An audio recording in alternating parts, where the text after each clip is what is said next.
Lieutenant-colonel Reinbold, chef de corps, à vos ordres, monsieur le ministre. Lors d'une cérémonie franco-britannique au mémorial de la Motte en Provence le 14 août dernier, le secrétaire d'État auprès du ministre de la Défense chargé des anciens combattants et de la mémoire, M. Kader Arif, a rendu hommage aux soldats qui ont participé au débarquement de Provence en 1944. Aux côtés du secrétaire d'État à la Défense du Royaume-Uni, Lord John Astor of Ever, M. Kader Arif a tenu à souligner la fraternité entre la France et ses alliés. Aujourd'hui, ici, à la Motte, nous commémorons aussi une valeur que j'estime par-dessus tout. Une valeur que nos combattants ont incarnée il y a 70 ans. Oui, nous célébrons la fraternité, celle des Français et des Britanniques, réunis ce 15 août 1944 ici à la Motte et dans la plaine du Mitant.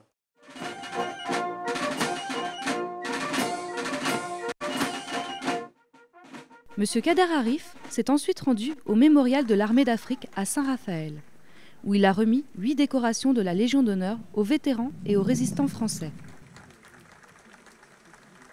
Le ministre a également dévoilé le timbre spécial du débarquement de Provence. S'il n'y avait pas eu cette liaison entre le débarquement de Provence et le débarquement de Normandie, la victoire sur la barbarie nazie n'aurait peut-être pas eu lieu. Rendre hommage. C'est rendre hommage aussi à ces soldats, l'armée B du maréchal Delattre de Tassigny, la France combattante, combattante dans ses différences, combattante dans ses couleurs différentes, dans ses confessions différentes, dans ses origines différentes, et en même temps unie par un même lien qui s'appelle la France. C'était un beau moment de le faire ici, devant le monument à la gloire de cette armée d'Afrique, parfois oubliée et aujourd'hui qu'on honore.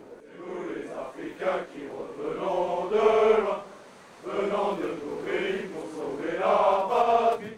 Sur les 450 000 hommes qui ont participé au débarquement de Provence, plus de la moitié appartenaient à l'armée d'Afrique.